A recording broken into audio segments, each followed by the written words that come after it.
Volume up. Sorry, that's an echo. Okay, better. I am your vice chair for our Rules and Open Government Committee. Our chair is not present today. And so let's start off calling the meeting to order and doing a roll call, please. Arenas? Here.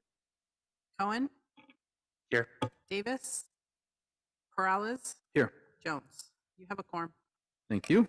And before we begin, I do want to remind the Rules and Open Government Committee members and members of the public to follow our code of conduct at our meeting.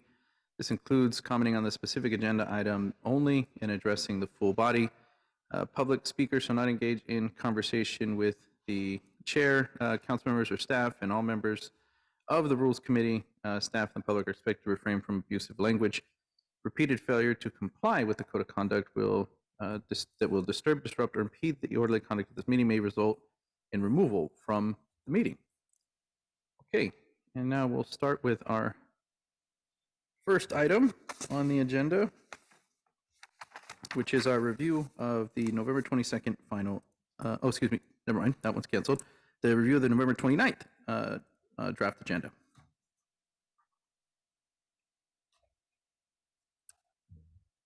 Okay. Starting with page 4 and 5.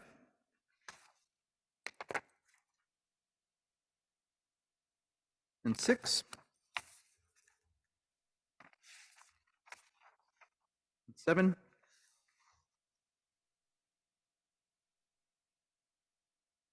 Eight. 9.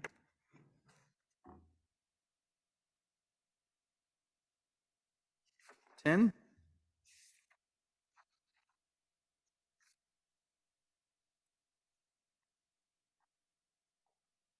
And 11.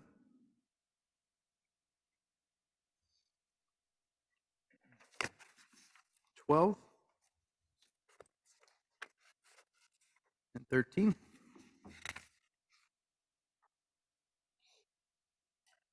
14. And 15. Oh, a couple more. 16. And 17. And 18. And that'll conclude us.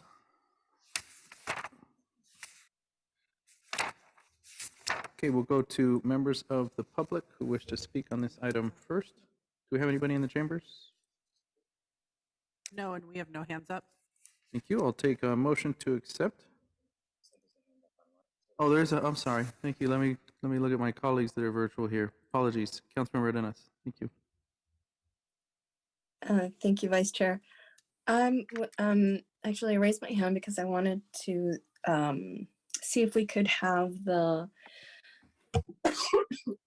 the item 8.4 and 8.5, which is to be heard concurrently, if we could have that as time certain for 6. I believe there's interest in my community to be heard, and I think it would be very convenient for our community members to be heard at 6 p.m. So I'll make a motion and include that in the motion. Motion to approve agenda with a time certain for 8.4, which is to be heard concurrently with 8.5 at 6 p.m. Thank you. We don't have a second, but I see Well, Councilmember Cohen I'll would like second, to. but I have a question. Okay. Just about that, about the time certain question. for it. We have a long, I mean, the agenda is going to be really long, and we have the, like, 4 land use items after. So what is our feeling about the length of the land use items and what the right time is? Maybe Lee, do you have a feeling about the correct time for time certain on 8, 4, and 5? I was gonna, if asked, recommend something similar to what Councilmember Arenas requested, which was 6 p.m. Okay. Just because I do know, obviously, Planning Commission is going to hear that tonight, but usually that's kind of the item first up after dinner, and then you get to land use. So it doesn't prohibit you from taking some of the things earlier, but I think that's probably appropriate. Well, there's nothing after to take earlier other than land use, which can't go till after 6. That's why I was No, that's asking. fair. So, but maybe the other things will fill up the whole afternoon anyway, and it won't matter. I just wanted to get your feel for that. Yeah, I think it's appropriate. If anything, it does give you a little bit of a, if you want to do your break earlier in the night, like a dinner break, like at 5:30 or something, and then come back at 6. Okay. All right. Okay, we have a motion and a second. I was actually going to mention the same thing, just kind of looking at the agenda. We are starting at 11, correct? Or immediately following? At 11 o'clock or after closed session, the attorney's office is trying to make closed session light so that we are starting at 11, consistent with what we did yesterday. Okay. Because if we did start at 11, I'm actually looking at the agenda and thinking, we may not hit 6. Okay. We may be at a similar boat that our vice mayor got chastised for yesterday, which was a lengthy break. And so do we have a lunch break? That's kind of what brought up some conversation yesterday, right? Was we took a lunch break for an hour and a half or so. Anyways, That is correct. I think the conversation I remember yesterday, and it got deferred for a decision today, was did the Rules Committee want to advertise on this agenda early that we could read it into orders of the day or advertise when council starts at 11 when the lunch break would be, and possibly shortening it so the public had a greater ability to anticipate when items would come up. So you certainly have the right to do that as a Rules Committee. I would like to note that item 3.3 is interviewing 5 people. Yeah, and then the EIH and RV parking could take a little while, but if presumably, well, and the ceremonial items happen at 1:30 still, right? Correct. Okay. I mean, I'm okay with an hour, with just doing 1 hour and then taking the hour and a half lunch. I mean, I don't think that's a problem as long as we know ahead of time that's what we're planning to do. That way at least we're finishing the things we can finish so that we can. But honestly, with the 5 people to interview, there's not much more other than consent that we could do before lunch anyway. So. yeah, I guess I'm actually fairly optimistic that the meeting may go fast, but that we have spread it out so long that we will be here essentially all day, and then considering the land use items that may generate some conversation if we have time certain at 6 for these concurrent items. These likely are to be lengthy as well, and as Councilmember Arenas is stating, right, especially with some interest from her community members, I'm assuming we may have stretched our day to be a very long day with some long breaks, right? Which doesn't benefit anybody. That's kind of what I'm concerned about. So, I mean, looking at the agenda, we might be able to say 5:30 almost for the restart of the 8.4 and 8.5, and if we need a dinner break at 4, if we get everything done by 4:30 or 5, we have a little break before we start that. We don't go too late in the evening. yeah, I'm almost thinking similar to what our assistant city manager Lee Wilcox just said, which is maybe do we have to start at 11 for this meeting if we're going to do a time certain at 6? We do have the interviews. I recognize that. And then we have the HAP program, the RV parking, and the quick build housing. So we have those three essentially, which, you know, in my mind probably could be done within time. So go ahead, Lee. I was going to say we are going to, based off of the Horizon report, I can't see there being any circumstance in which we would recommend changing December 6th or December 13th from the 11 a.m. start time, given the amount of items on those. And there probably will be a need for some time and space for closed session before the end of the year. So, you know, based off of the conversation here and this discussion, maybe it does make sense to do 1:30 and give the attorney's office the ability to bring some of those items forward for the 29th in closed session and give you guys more of a. When we know an item that has to be on closed session on the 6th, might take a little time. too, Correct. So that makes sense next week to just go 1:30 and see what happens. Yeah, I know we cut closed session essentially short, right, yesterday, and again, kind of giving quite a gap, right, and then another gap for lunch. Excuse me. So yeah, I mean, Yeah. if we can take advantage of the closed session time and actually have a good discussion there, not have to rush our city attorney's office, I might suggest that. Then we can keep the 6 p.m. time certain and not necessarily have to meet at 11, and we can just start at 1:30. Yeah. So that would be my suggestion. I'll ask the maker of the motion if she's comfortable with that.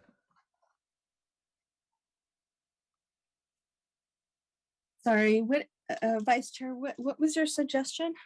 So the only change now is that we would not start our At, afternoon session at at 11. 11? Yeah, we would Instead start of- at 1:30. Okay, yeah, I'll accept that as part of the motion. Okay, with a second there. Yes. Okay, so just making it clear for the public, the two changes is we will no longer start the afternoon session at 11 as we were before. We will start at the regular time at 1:30, and we will have a time certain of 6 p.m. for the concurrent items of 8.4 and 8.5. And we'll take the blame if we're here till midnight. And I'll take the blame, yeah, if we're here too late. Well, I guess that wouldn't matter anyways. Unless some of the Unless one of the afternoon, items- unless one of the afternoon items carries over, yes, then I will take the blame publicly. We're just trying to spend as much time with you guys as we can before. Yes. Okay, Tony, if we can get a roll call vote, please. Arenas, Yes. Cohen, Aye. Davis, Yes. Morales. Yes. Thank you. Okay, thank you. And I didn't even ask the question that our chair usually asks, but I'll save you from it, Lee. Okay, that'll take us down now to our consent agenda, and I'll go to members of the public first. I have no hands for consent. Okay, bring it back to members of the committee. Move approval of consent. We have a Second. motion Second. and a second. See no hands, so let's do a roll call vote, please. Arenas, Yes. Cohen, Aye. Davis, Yes. Morales. Yes. Thank you. Thank you.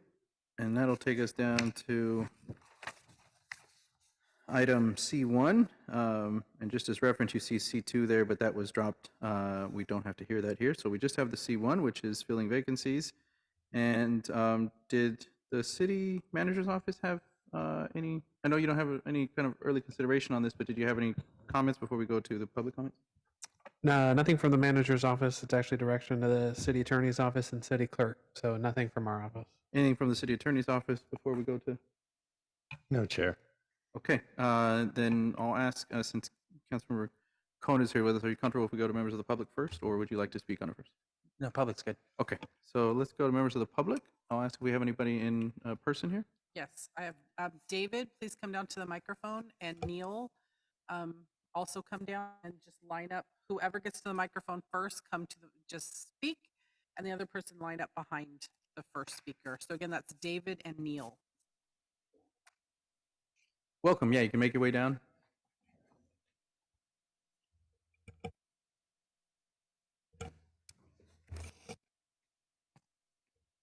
Welcome. Hello, thank you. If you don't mind stating your name, which one you are, David or Neil. Sure, yeah. My name is Neil Park McClintock, and I work at Working Partnerships as one of our community organizers. Hello, San Jose Rules Committee. Thank you so much for listening to me today. Like I said, I'm an organizer with Working Partnerships USA, My job is to listen to both voters and non-voters on the ground to understand the needs of our community and how we can best bring people together to create the San Jose that we all deserve.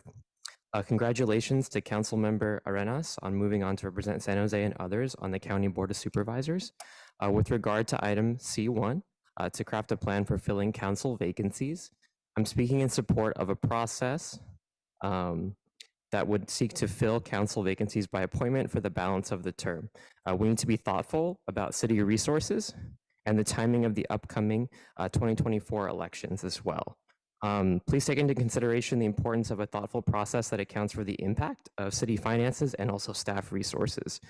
The seat should be filled through an appointment as quickly as possible, such that we are able to cost effectively allow for the full functionality of our council and city government, while also planning for a standard election in the future to decide the longer term fate of the district's leadership. Having another special election when few will vote will inherently politicize the process in a way that silences the voices of many. When you saw this most recent midterm election, many folks in the Latino community, for example, did not turn out to vote. And so an appointment would be a standard practice like many of our cities, states, and counties do to fill a seat, and will also ensure that as many people's voices are heard as possible for the long-term future of the seat as well. Thank you for your consideration, and I look forward to the dialogue and input from staff as well. Thanks. Thank you. Thank you. Next speaker. Good afternoon, council members and city attorney and assistant city manager. I'd like to compliment you for actually bringing this item up at this time, because obviously it's very timely since I guess Supervisor Chavez just announced that she's conceded the election. My name is David Heindel. I'm a citizen of San Jose. I don't represent any group. I wrote it up since I don't want to miss it. The highest priority of our representative democratic form of government is elections, which means that citizens have voted for and a majority have selected the person that represents them.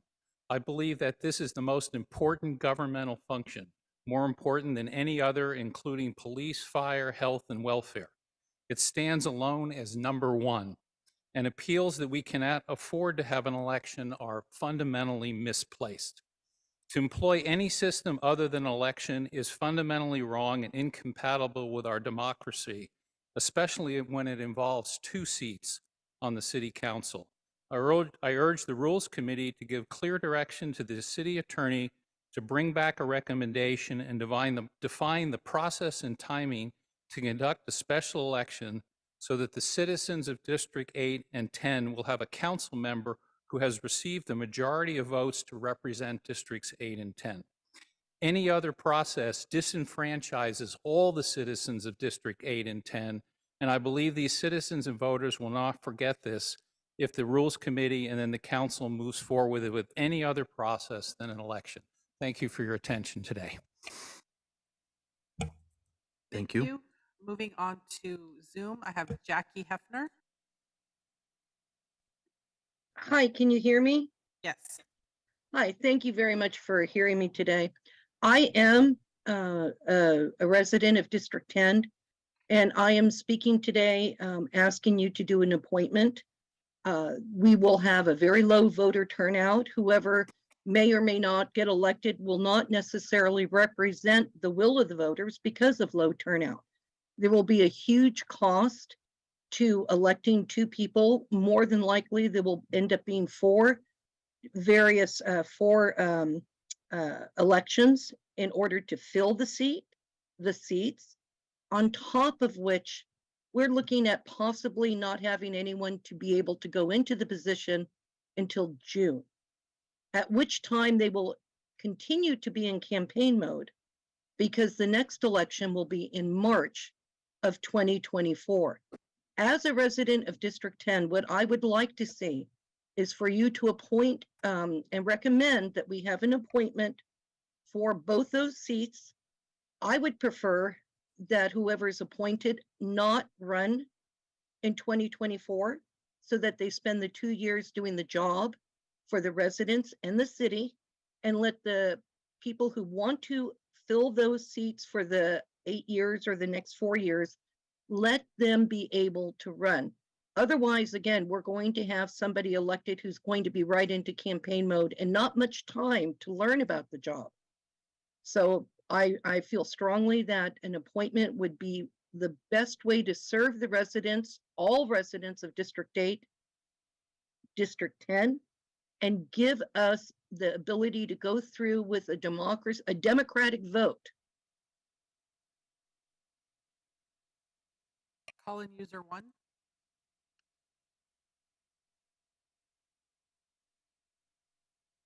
Hi, Martha O'Connell speaking for an election and not an appointment. I'm somewhat amused about the comment that a election would politicize the situation.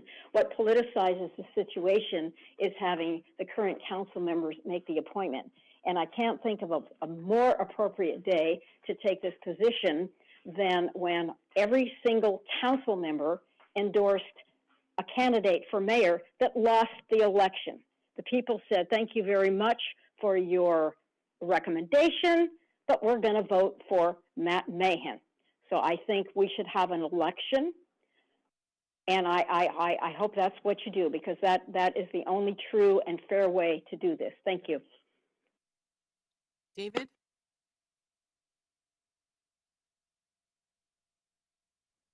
Yes, thank you, and thank you, Rules Committee, for the opportunity to speak on this. It seems to me that voting is where we as Americans are most closely allied to government. And by any other means, is an appointment, especially an appointment by this commission, is just, it does not work, in my opinion.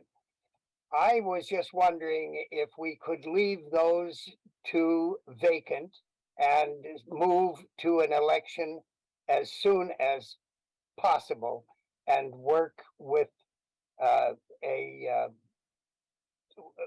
the council with 2 empty seats for a period of time.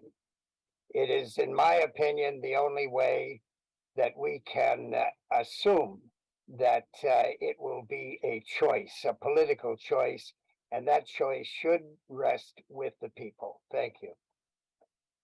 Gail?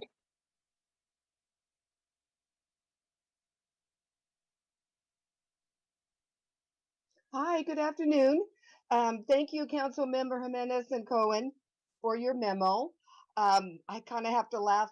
Anyway, a true and fair way of this is having the city council vote for the next and pick the next candidate. The special election is going to cost us so much money, and I think it's a waste of money because that money can be going to something else like, the unhoused, or maybe opening up another owl. Let the city council vote. Let them pick the next council member. That is very important. And a special election is just way too costly. And I think that money can be spent in a much better way. Thank you so much. Ruth?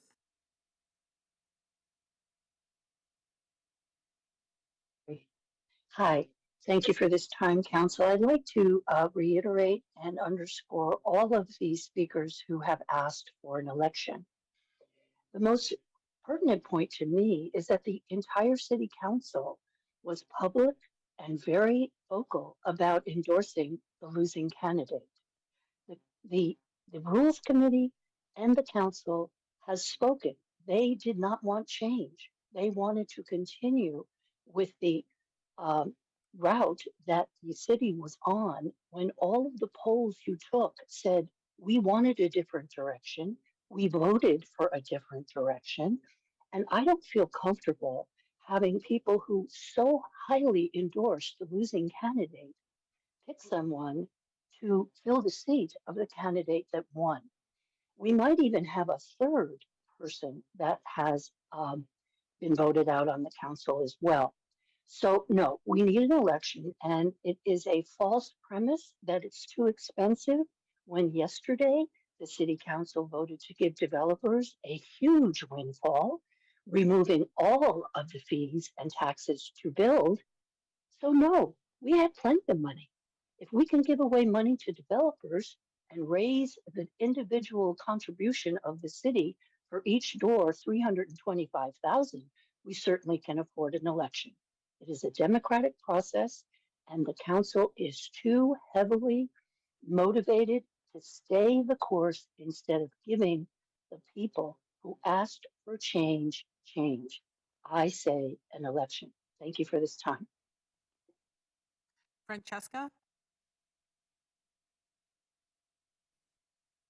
Thank you for the opportunity to speak. I cannot say it as well put as Jackie and Neil, so I would ask that you understand that I would like them to be appointed until their term would have run out and then have a vote. I just not comfortable with the amount of money to have to run an election, and that the turnout would be quite poor. And quite frankly, we need more owls. We need tents and tarps. We need the unhoused this winter to have an environment with porta potties, drinkable water. There's so many greater needs where the resources could go than to another election. I thank you for the opportunity to speak.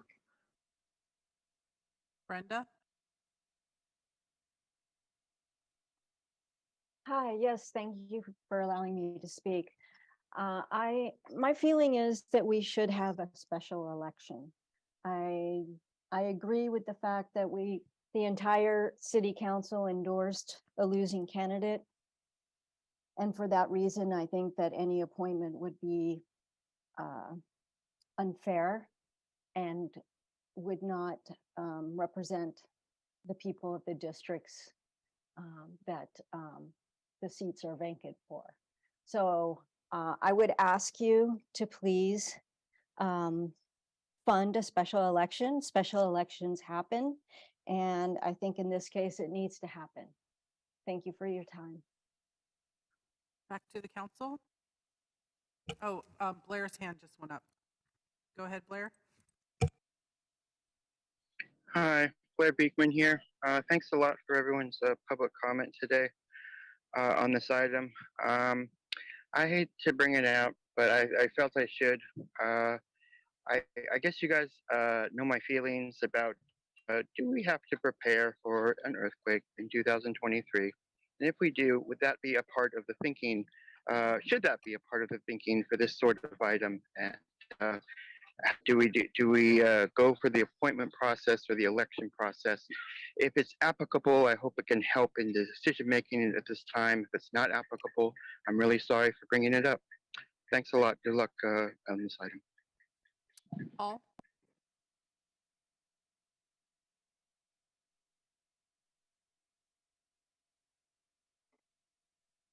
Paul? Yes, can you hear me? Yes. Okay. Paul, good afternoon, Council. Paul Soto from the Horseshoe. I think we have to talk about just the principles of democracy. Okay, when you were elected, you know, you didn't discuss this at the time that you ran, but we all know, and you know, we can keep it a secret between us. There isn't a whole lot of people that attend these meetings. You and I both know that you had that on your mind. You had political ambitions. Okay, and you didn't notify the public of those political ambitions. It'll be our secret, that's cool. But because of that, you created this. So you need to send this back to the people so that the people can choose again. Because we didn't vote you in so that you could vote someone else in. Because there is a direct, right there at that point, there is a direct violation of the democratic process and due process. So what you're doing is you're doing things that are like, or even suggesting and trying to normalize things that are inherently illegal and unethical. But what you do is you just go ahead and do it anyway. And you just leave it to the people. Now go ahead and take it to court then. If you don't like it, take it to court. If you don't like it, take it to court. Nah, that's not going to happen, man. That's not going to happen. Just the same way that you try to hold me to account, I'm holding you to account. That's my job and my responsibility as a citizen. So no, absolutely not. You don't get to pick and choose. That's our job. That's our role. We choose our representatives, not you. Okay, and I'm sick and tired of politicians going into these spaces knowing full well that they have political ambitions, but they're not honest about that at the time. Sandra?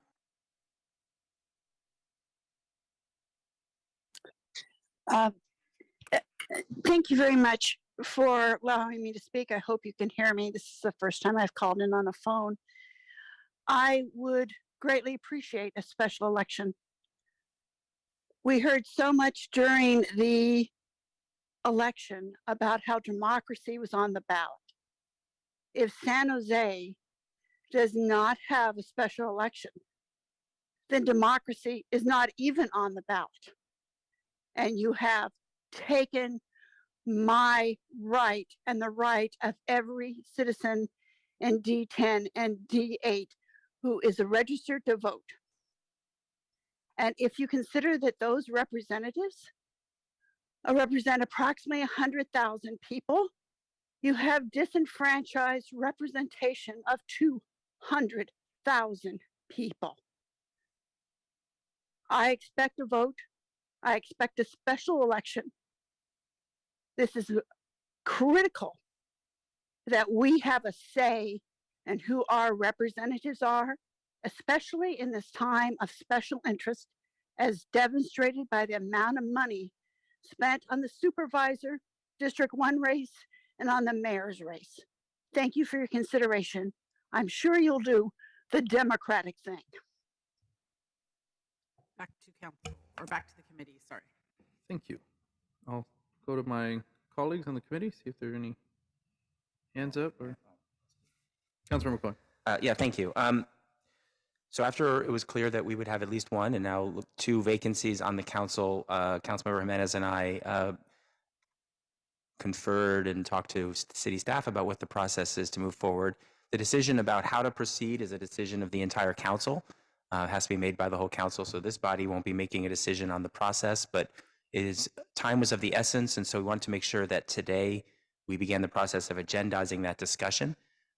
So the memo that we're submitting is asking for the city clerk to find a date that is suitable for the council to meet before we have our recess, which usually starts which this year I think starts on December 17th. So that's why we put the December 18th is a Sunday. So is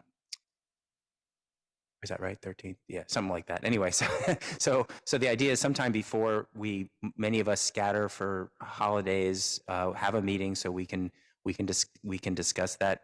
Hopefully we can schedule something before the end of December. If not, then the first week of January, so we can have the whole council design the process that we would take moving forward. Whatever decision is made, nobody would be able to take the seat before the new year. The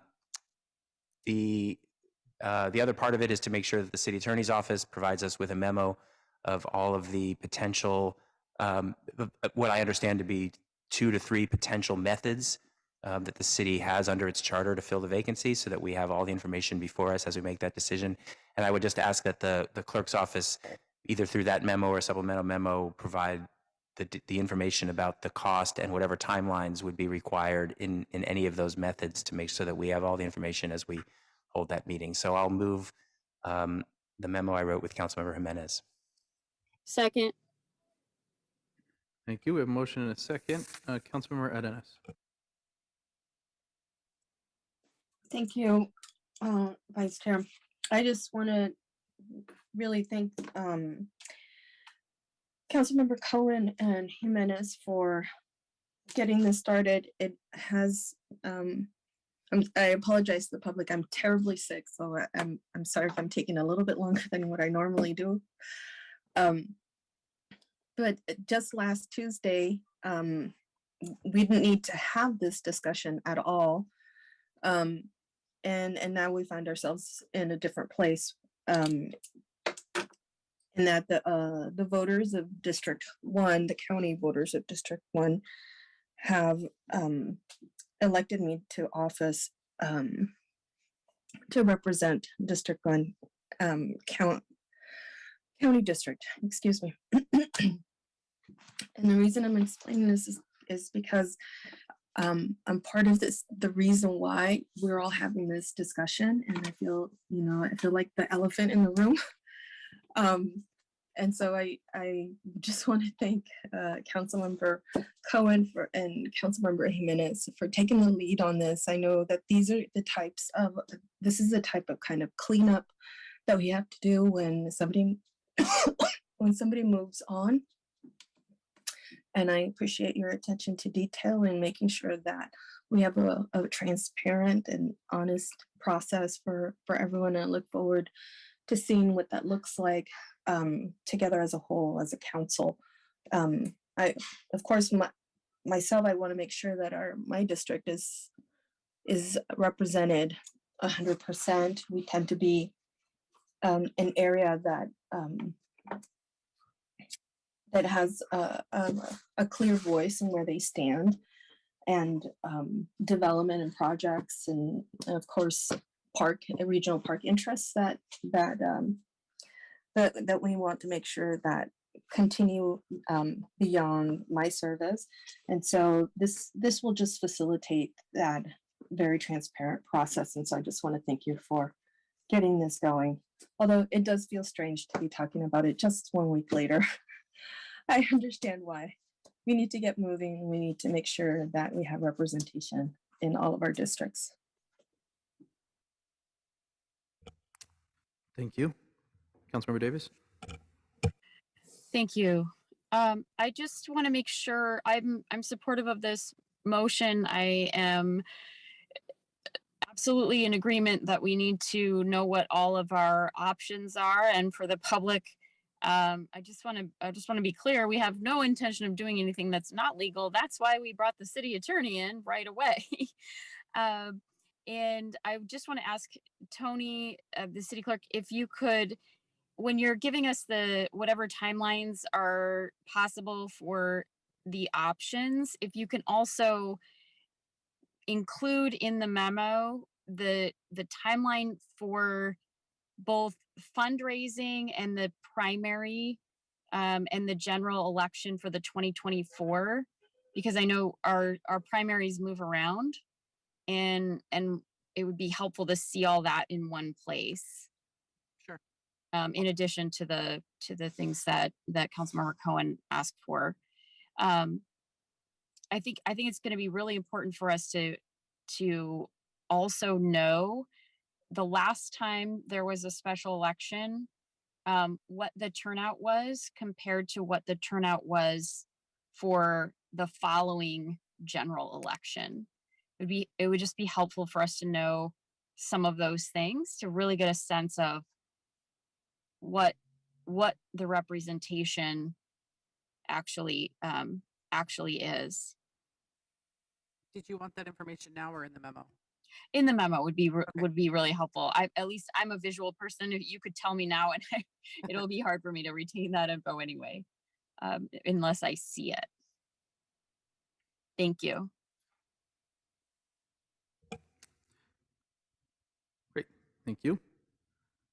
Okay, I think that's it for my colleagues.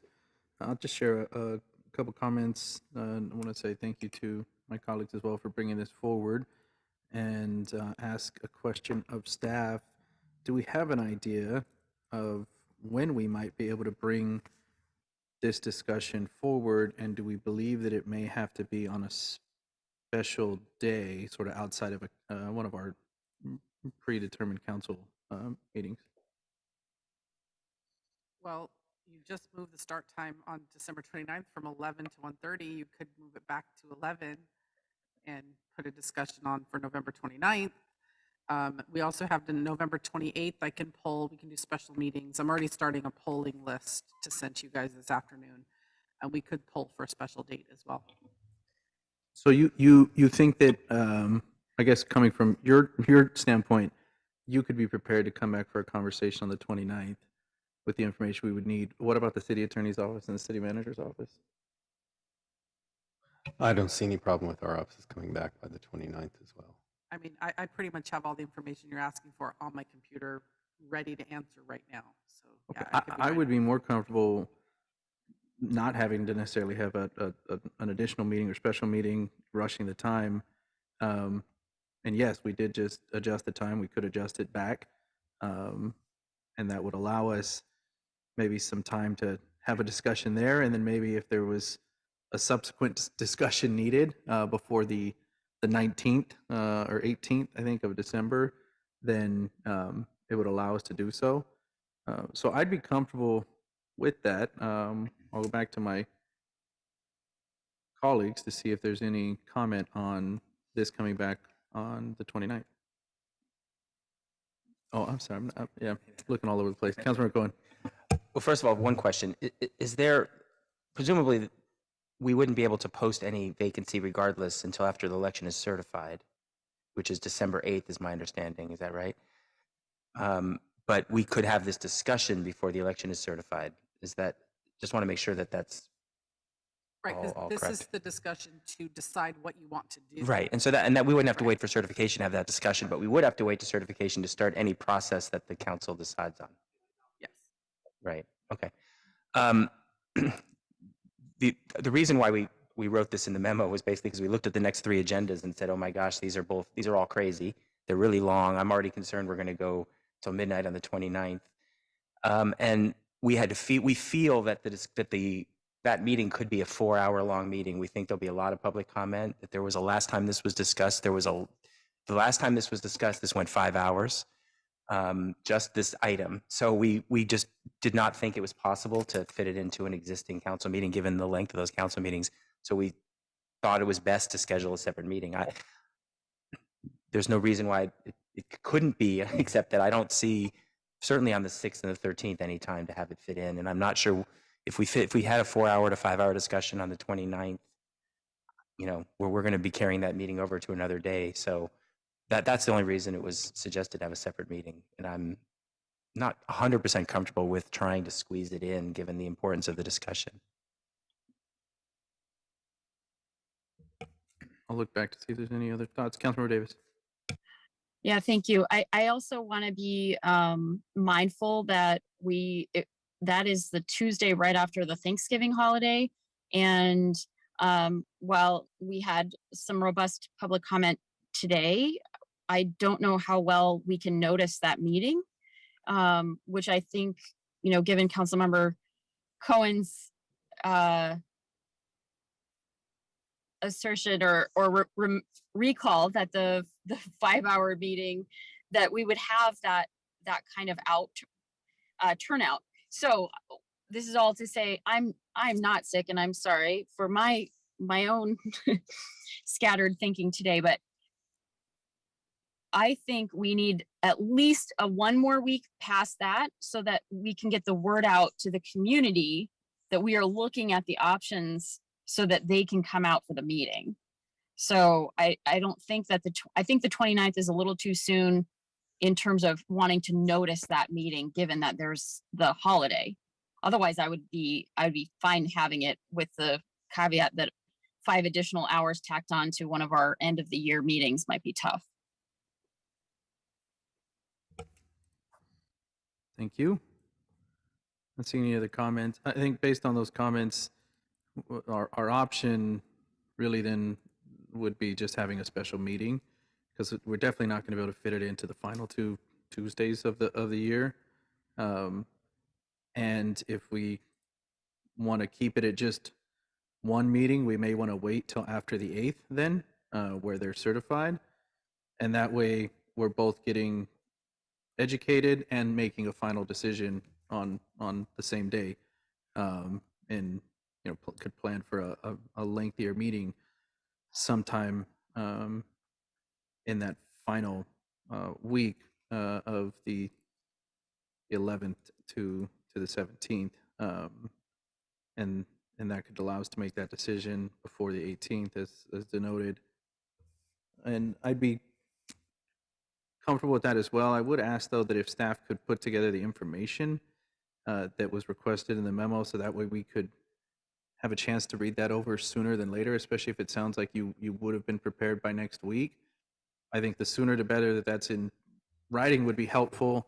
That way, council members and the community can start to digest what is possible. Because I think, we heard a number of comments today, and I will say that if you're in elected office, it's these difficult decisions that that require a lot of complex thought and consideration that make it worthwhile what we do. But absolutely, there's no intent to do anything that we wouldn't legally be able to do. And that's the interest, to have this discussion to see what's on the table for options, and then ultimately to make a decision as we are entitled legally to be able to do. So yeah, if staff could just come back, as soon as possible with the memos, then that way we could digest that and then have the discussion later in December. I had some other comments I was going to share on thoughts, but I will save that then for the lengthier discussion, since now we're just considering the date. Councilmember Davis. Oh, I just wanted to ask, is it possible for us to have this special meeting and make the decision about what the process is and vote before December 8th? It sounded like we were talking about whether we had to meet after the 8th to make that decision, or whether we could just make the decision and then it's made and put in place, but then it doesn't actually start, get released to the, whether it's applications or election dates and all of that wouldn't get released until after the 8th. So is it possible for us to make the decision before the 8th? It definitely sounded from staff, yes, that we can have this discussion and make that decision before the 8th. Okay. My thought was that if there was anything that we were going to have to subsequently come back for, based on whatever decision we make, that we might as well schedule a date where we could do both versus having to come back. So that was the only reason I suggested that, versus having to maybe have two special meetings, right, depending on our discussion. There's going to need to be two meetings. One, to decide what you want to do. If you decide to do an appointment, you're going to need another meeting to make the appointment. If you decide to do an election, you're going to have another meeting to set the date of the election. And the You're saying we would need period two of- meetings anyway. We're going to need two meetings. Yeah. So then maybe I'll retract what I said, and maybe we definitely have the other meeting sooner, which I would go back to saying the 29th is not a terrible date, because if we're just discussing what process we're going to take, we may need to have a subsequent meeting, which would be a special meeting anyways. Either way, I'll retract what I was saying about, hosting one meeting between the 8th and the 17th, because it looks like that's not going to work. We may need two meetings anyways. Well, yeah, Councilmember Cohen. I'll just say, let's let staff try to figure out when that first meeting can be, and then we'll worry about a second one after that. I mean, I think scheduling the first one's going to be difficult enough right now, so let's schedule that and then figure out what kind of meeting we're going to need, because based on the decision that's made at that first meeting, we'll need a different kind of meeting, and the timeline would be different for when it's held. So I don't think we should. Yeah, I think what staff is saying, regardless, we're going to need two meetings, right? Right, but the Regardless second whatever one may decision not we be take. in this calendar year, depending on the process that's decided. That's all I'm saying. Is that, Yeah, Okay. They don't both have to be in December, but there has to be two meetings to complete it. Yeah. Okay, looking back, not seeing any other hands. We do have a motion. We do a roll call vote, please. Arenas, Yes. Cohen, aye. Davis, Yes. Peralez. Yes. Thank you. Okay, thank you. Oh, so, sorry, before we go to open session, I did have a request for the December 6th meeting, and then the December 13th meeting, the final two, to have an in-person closed session. We've been having virtual only closed sessions, and my understanding is that request would have to be made here, and so I did not make that with the agenda that we had. Well, at least I guess so. It's not for the 29th, but it would be the 6th and the 13th. So I wanted to make that request here. I'll ask the clerk if there's anything else that needs to be done to make that possible besides just publicizing it. Yeah, it's the attorney's office meeting. So Kevin Fisher, Assistant City Attorney. Nora's not here, but I will check with her. It's I think up to her actually. There was a conversation yesterday, so as long as we have some direction, we can go ahead and notice that when we develop the agenda for the 6th, and then when that comes forward, we'll let the rest of council know. Okay. Yeah, that would be the request then, and if that could be noted once we bring back the agenda for the 6th, I'd appreciate it. Okay. Do you need I guess there's really no, I think there's nothing to vote there. There's obviously nothing agendas on it. It's really just a scheduling of something in person or virtual. So, and it's also a closed session meeting, so not one open to the public. Yeah, we'll vote on it in the next rules meeting. Okay, now we will go to open forum. Blair? All right, thank you. The item about Richard Doyle has been dropped. Should that have any sort of its own time for public comment? I'll just mention his name at this time, and thank you for all his years of service. Good luck on how this issue can eventually come up in the future to name a part of the council chambers after him. Former city attorney, years of service. What else was I going to say? Oh, about the previous issue, both sides have good points of view. Good luck on how we can all work on this issue. The mayor, it was decided, we kind of went through the same thing with the mayor. It was decided to go through the election process. I've been kind of okay with that at this point. Boy, just a good luck how we can work on these appointment issues. A really impressive meeting yesterday, a city council meeting. It was kind of like back and forth. I mean, the downtown planning issues, you guys could have really talked about the importance of parking, the future of parking, and what exactly is the future of cars along Santa Clara Street in our future. And what is that about? How can we better talk about that issue? A lot of people want to know about, the good things that San Jose is working on with that. And to make that a time to begin the process, once again, we're talking about how we can talk about less cars, more mass transit use. Good luck at how to make that a safe conversation for ourselves. And my timer says 2 minutes. I don't know what happened. It's because I touched it. Sorry. Okay, 48 seconds. Great. Okay. So with my final 48 seconds, I think what I tried to say at public comment yesterday, I'll try to say again today. I'm trying to learn that with, my accountability and tech practices, the feature of so much 5G and broadband to help bridge the digital divide. I really believe in the importance of minimal practices and learning how to coordinate with local communities and local neighborhoods, that we don't have to put in a ton of technology in all places. And it's learning to coordinate with the neighbors, how to do that well. And I hope, for these park issues and housing issues, we can do the same thing. It's a matter of coordination. Good luck with that. And working together to coordinate that for different neighborhoods. Sandra? And thank you for letting us speak. I would like to remind the council and all of you that what is legal is not necessarily what is morally right. We need to do in the city what is best and right and legal. But because something is legal does not make it morally right. Thank you and have a good rest of the week and a good Thanksgiving if I don't talk to you sooner. Paul Soto?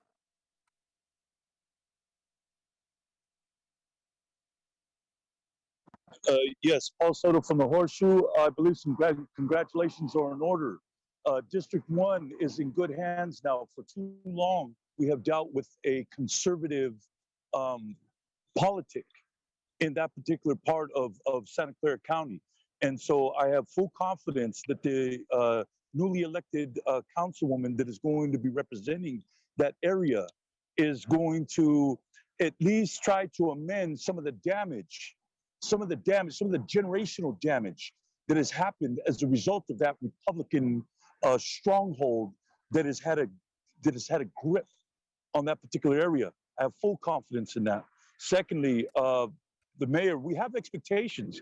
Congratulations to our new mayor. I look forward to working with all these council members. They're going to get the benefit of the generational knowledge. I mean, not only the generational knowledge, but the institutional knowledge that I'm going to bring to them. So I hope they're up for the challenge, because they're going to be challenged. I'm not going anywhere. I'm going to die in this city.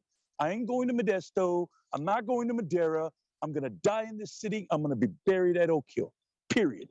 So from now until then, you're going to deal with me. I'm very, very proud to announce another win from Paul Soto from the Horseshoe.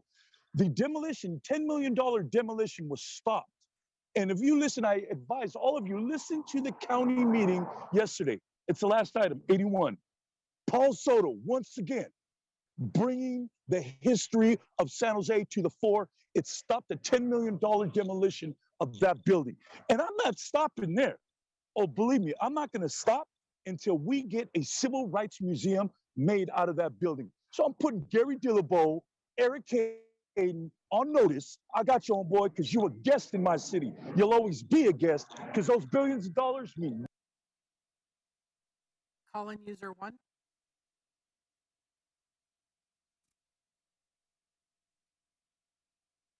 Hi, Martha O'Connell. Sandra, I'd like to reiterate what you just said. I'm not sure who stated the quote. It may have been Sir Thomas More. Never tell the king what he can do, tell the king what he should do. So I agree with your comment. I'd like to state that I think that we need to do something in the memory of Rick Doyle. He was one of the most decent human beings I've ever met in my life. And one of the greatest things about Rick was he treated everyone with dignity and respect. It didn't matter what side of the political spectrum you were on or what category you found yourself in. Rick Doyle was a gentleman, and he is much missed by lots of us. Thank you. Gabby Mendoza. Hello, yes, I just want to congratulate District 1 because it's going to have a fearless leader, and it's finally we're going to have decent representation in the south of the county. And thank you for this meeting, and I'm looking forward for the next meetings, and thank you very much. Back to the committee. Thank you very much. It just as a note, because I know it came up a couple times, and I tried to mention it in the meeting, but the item for Rick Doyle was dropped because we just don't need a vote on it. It's something that was approved already by the council, and the city manager can move forward on it. It is happening on that naming. So for anybody that was reading that and interested. Okay, thank you. Meeting is adjourned.